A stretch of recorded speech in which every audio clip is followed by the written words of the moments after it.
what the Quran says is that the apostles ask Jesus, "Can you ask your Lord to send down a table from the sky?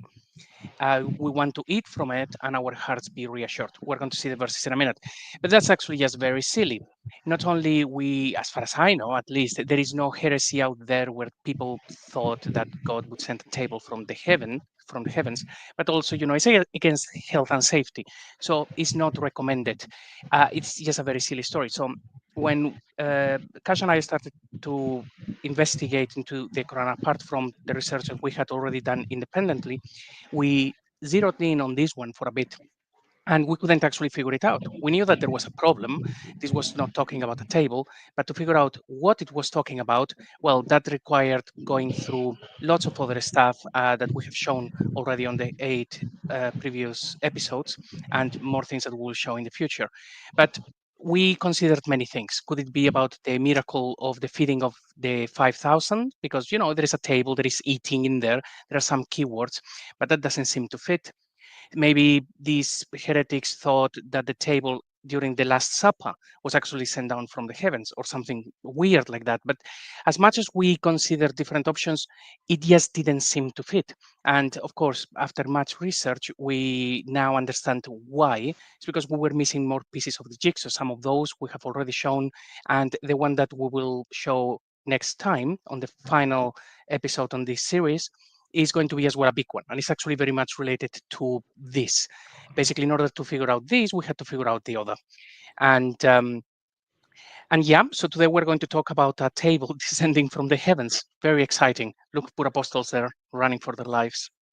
Poor apostles. Yeah, it's so look, I could buy it, right? So now that I realize, okay, this is all really about the scripture. It has to be about scripture. And if there was, for example, an Old Testament verse that could potentially be read in a way that it was prophetic about a table, and then you could then hence wrap your mind around, okay, then it could make sense to, put a prophecy about putting on a table in the mouth of Jesus and in the events of the apostles, then potentially maybe sure, fine. But there's nothing like that. So the only reason why we assume that this is a story about this table is because that's what the sin says. Um, it's not necessarily what the Quran says, and as we're going to see, it isn't what the Quran says. So we're going to go through the story of this table and what I want to call, like, it's not going to be all this format, but it's something that I want to start to make videos on, which we're going to call silly or Syriac.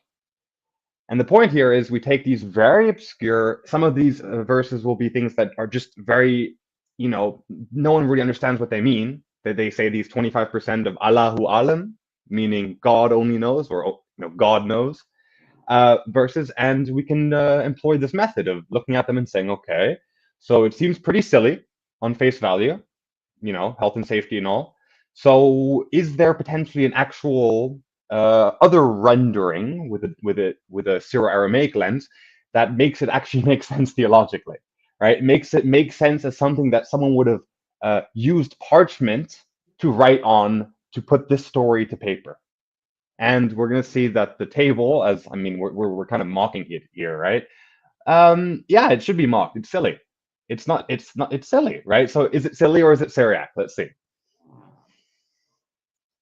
And that's not the only case, by the way. We have a bunch of these instances. I mean, so it's not some like very coherent pattern between all these. These are just examples that we've sort of found, just a handful of instances of words that are only found a couple times in the Quran. Let's say once, twice, right? These are some examples of words that are found only twice.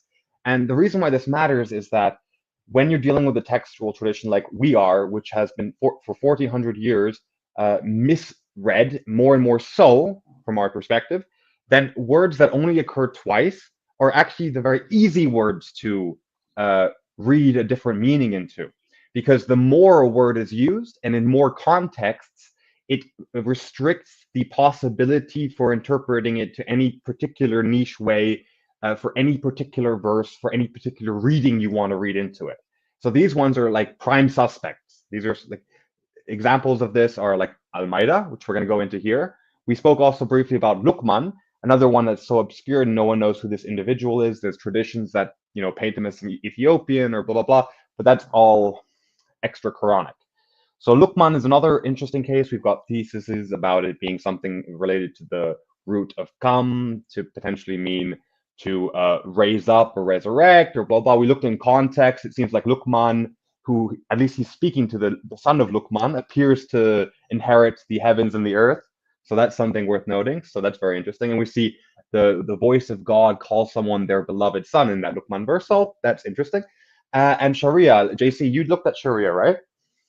Yes, so Sharia is as well an interesting one because it only appears as Sharia once, but well, you can make it the argument that it appears twice or even three times. Basically, the root. It means ordained way. But Muslims would only, as far as I know, they only point at one verse to say, look, this is Sharia, this is our Sharia. That is Surah 45, verse 18. But we have as well a video on the channel that actually we just go through those verses, 16 to 18, showing that there is no Islam in those verses. This ordained way is very, very clearly talking about what happened when the coming of Jesus. So the ordained way is what the writers of the book were calling following Jesus according to their own traditions, of course, but it's still nothing to do with Islam and all to do with Christianity. And that word sticks out like a sore thumb. It has now become something incredibly important in Islam. But when we go to the source and we have a look at the verses in the Quran, it just doesn't talk about this law that they now have created by caliphs, which they call Sharia. So, Especially because the fact is that the Sharia builds off of the Hadith tradition, right? So the mhm. Hadith tradition is late, so therefore the Sharia as a concept is also late, right? And Sharia, you can put it in this perspective, like you said, it's the ordained way, right? You can imagine that there's all different kinds of ways to follow Christ. What they're saying is that this is the correct, the ordained way to follow Christ. So they have their own particular Christology, and they say that's the correct Christology, and hence to follow this kind of a theology is the ordained way of following Jesus, right? So that's Sharia. We also looked at handsome. I think that was what 2 episodes ago or last episode, where we looked at the two verses. If I can remember from the top of my mind, I think it was Surah 345 and Surah 3369. Those are the two instances we saw in basically what's happening there is there's a word that's read as wajihan, but if you read it as wa and then the rest of the word, you could and the diacritics were different. Basically, if the J was a kha instead of a J, then it would read wahaya, which is the Syriac for and living, and then the full thing would read that Isa ibn Maryam would be called Al Masih Isa ibn Maryam, the living in the here now and the hereafter. And then in Surah 33:69, we saw how the word would then hence also be used to say that whatever this Hayya is there present and near Moses. So the whole point here is that this is so interesting because it makes Christ pre-incarnate in some manner, in a sense, right? The Al Masih is pre-incarnate, so that's interesting. So we looked at that as well. This is translated by Murad as handsome. So that's why we put it there as handsome. The standard translations will give it something like honorable or high in status, high favor, right? Something like that. And we'll also talk about another instance called, it's the word, what was it in the Arabic? Murad translates it as two sons. I think, the root is MTHN. So it's Mathan. So Mathan, we'll talk about that later, but there is a YouTuber right now, and it might be a very quick thing to figure out what the hell. Sorry, no need to say hell. What's going on with this by just looking at the Matan Evan. That's where it comes from. So anyway, these are these instances of words that mean something very obscure, occur only two times, and are definitely worth some attention. Yeah, that word, to some, is the word that inspires the whole myth and fabricated stories about the seven ahrufs that appears in the hadith. So in one of the places where it appears in the Quran, it says, and we gave thee seven of the two sums and the great Quran, something like that. So the Quran is separate. If you go to Daif International and see how he renders that, it would be something like, and we gave you 7 of the often repeated verses and the Quran. And it's like, well, you have just separated verses and the Quran. This doesn't make any sense. But this is normally what they will point at, because there is a number 7, and then they will say, well, this has to be the ahrufs. It has nothing to do with ahrufs, and in fact, it has nothing to do with Quran. But if anybody actually wants any sort of homework, after the next session, in the next session, we'll give the final piece of the jigsaw that helps understand what this word actually means in Arabic. So if anybody wants to try to figure it out and be the first ones to do that in 1400 years, at this point, I think you would only need one more piece of the jigsaw, and that will be the last session that we do. And while we're working on other things, if anybody figures it out, please let us know, because like this, you save us time, and everybody gets to the answer, which is the And it's goal anyway. fun. And it's Mm. fun. And the only hint you would need is basically the crucial things is the number 7, the word in the Arabic, what the root of that word is, which apparently is the MTHN. And also there is some dialectal thing. Anyway, point being is that MTN, that's gift. Then we think of the sacraments as gift. And then how many sacraments were there in Syriac tradition?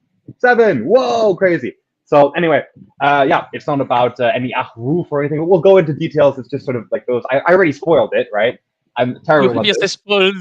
The whole point was not to spoil it, but well done. You've Ah, just given the no, answer, but okay. that We'll show it in more people depth. pretend you didn't hear that. Okay, you didn't hear the word sacraments. Okay, Oh so yeah, yeah, just yeah. Okay. So anyway, yeah, so we're just having fun here, all right? So yeah, we'll go in that more detail in the next. But the whole point is the next episode isn't primarily about that. That's a totally a side point. Uh, it's a way bigger topic. So yeah.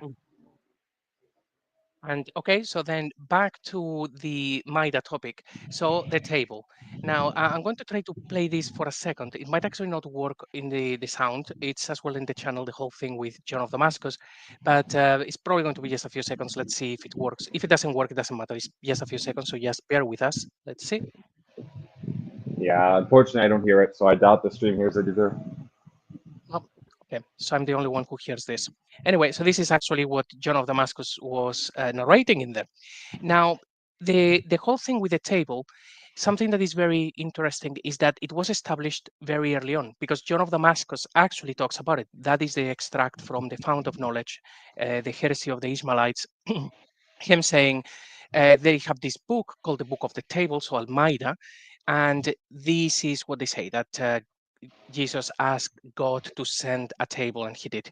Now, this is in the early 8th century, so in the 700s. Most of the stories that we know about Islam, they actually appear much, much, much later. The story about Gabriel or Jibril being the Holy Spirit, that doesn't even begin to take form until at least 100 years after John of Damascus. So we are either in the 9th century, 10th century, that's when the story begins to take form, not even completed and standardized. The same with the night journey. The night journey of Muhammad flying from A to B on a burak, that happens much later. There is no attestations, as far as we have been checking, from outside of Islamic sources, about that event. When any single Christian who was debating with Muslims, that is the one thing that would have been discussed. Those things are not attested, and lots of other things that we give for granted, including the stuff that we will reveal next week, is just much later creations. We just take for granted that they were there from the start. However, the table, this one was there from the start. So it looks like John of Damascus was told about this very silly story of the table, meaning they had the Quran in one form or another, and they were already reading this as the table coming from the heavens. And of course, John of Damascus has to mention it because it would have been very, very silly. But just note that this is something that would have been there from the very beginning, and it never actually meant a table. So let's see actually what the meaning of this thing was. And John of Damascus, he's writing like 730, 720, right? Or no, no. Uh, What was John? Well, he died in the year 749, and normally with these people, you assume that they would write in the last 20 years of their lives. So you would say 730 plus. However, he Okay. was actually in Damascus, supposed to be until 705, when he then decided to become a monk and he moved to Jerusalem. So I'm actually not sure if he actually wrote these accounts because he was in discussing with Muslims in the 720s, 730s, or if he was actually writing down what he heard decades prior when he was Right. in Damascus and people were trying to convince the caliph. I don't Right. know. So I think the date we're given is dealing 730. Yeah, so we're dealing with something around like the second half of the seventh century, six, 680, 90, maybe when probably at the time when he was in Damascus, rather than when he's a monk in Jerusalem. I mean, it makes sense just to get a time frame of when this reading into the text occurred. So this is one of the earliest readings that we can attest to that this happened pretty much right away. Yes. So we are in Surah Maida. This is where the story occurs. We're 100 verses in. The chapter is called Al Maida, but we only see it 100 verses rather, 109 verses in. So we're starting in Surah 5, verse 109 here, where we read in Murad's translation, a day when Allah combines the messengers, then says, "What were you answered?" They said, "There is no knowledge for us. Surely thou art the continuous knower of absences." Then we read in the next verse, as Allah said, "O Isa, son of Maryam, remember my grace over thee." In the next verse we see, "And as I signaled unto the Hawariyin that believe by me and my messengers, they said, we have believed and bear witness by that we are submitters." This is actually the word Muslim, right? Yes. By the way, with verse 110, that is a very, very massive verse, but we've discussed it already, like probably in 3 or 4 live streams prior. So we haven't actually added. That one is the whole thing that Elijah is saying about, remember, Isa, how you were doing this by my orality or by my permission, whichever actually you are reading that. And again and again. And it's a massive verse about saying all of these superpowers given to Isa. So that's why that one has no bearing in the whole Maida thing. So that's why we haven't added it there. We've discussed it before. But yeah, so back to this, it's so we have the Hawariyin, which who are the apostles. We have Isa, we have Allah, and we have Allah saying, believe by me and my messengers, which is an interesting sentence, right? Yeah, we see this elsewhere. We spoke about it when we were discussing the nature of Jesus with this verse. What is it, like 7157 or 4171? 4171, where we read this statement of believe by Allah and His messengers as well. But what's interesting about this instance is that in context, it appears, at least on my reading, and also I think on your reading, JC, that in context it appears that the messengers in discussion are the most proximally mentioned messengers, right? So Isa is only Rasul Allah and his word, which he cast unto Maryam and a ruh from him. So therefore, presumably the messengers in question are the three messengers that are just spoken of, which would be the Malak Yahweh, which is the Rasul Allah, which is the angel of the Lord, which is what we see in the Old Testament when we get Yahweh interacting within the world. He speaks to Moses, so on, so on, and so forth, right? And then we see his word. So this is the word that we see in Genesis that, right? And then we get the ruh as well. And these are all being discussed. And then in context, it appears so to say, therefore, right? So in relation to that statement just now, Allah and his messengers would presumably be the three of these messengers. However, that's not necessarily the case. It just sort of is a point of interest.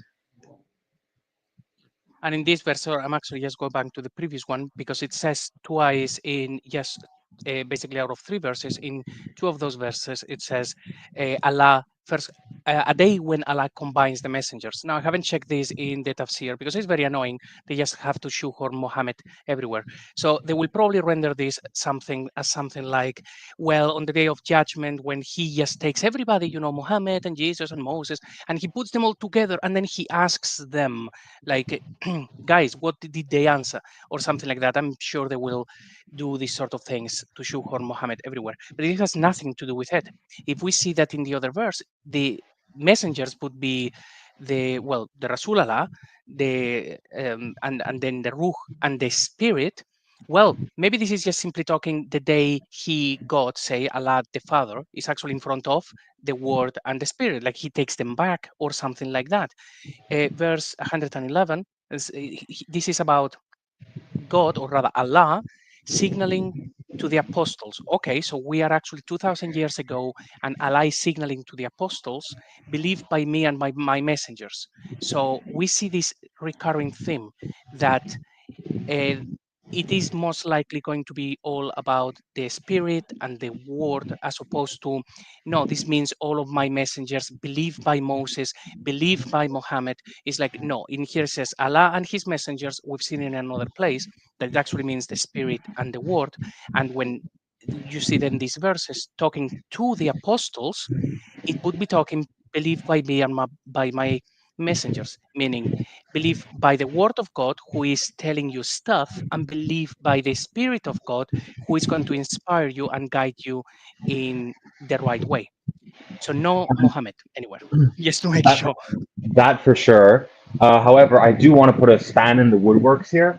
The fact, okay, so there's a couple options. I'll explore. I'll state the case. So when we see this thing about how surely thou art the continuous knower of absences, by implication, not even just by implication, there is no knowledge for us, right? So therefore, we have the options. One, it is about human messengers, and in that case, then the messengers of Allah, according to the author of Surah 5, this would make sense of them not having any knowledge, right? If it is the word and the spirit and the Rasul Allah, so the messenger, the word, and the spirit in the conception of what we just saw in Surah 4, right? If it is that conception, there's a problem because the word would be the continuous knower of the absences. So that's the issue here. So either one, there is a divergence, as in there's multiple authorship of the Quran. And in one tradition, they totally strip the divinity from the word. That would reflect what we're seeing here, if that is the reading that the messengers are the word and the spirit. So it's complex. There's a bunch of options here. So I want to just state that because I'm reading it right now personally. That what seems most likely is that the messengers being spoken of are actually the like lowercase messengers, basically, like not the messengers that seem by implication the other verse we just looked at. Right.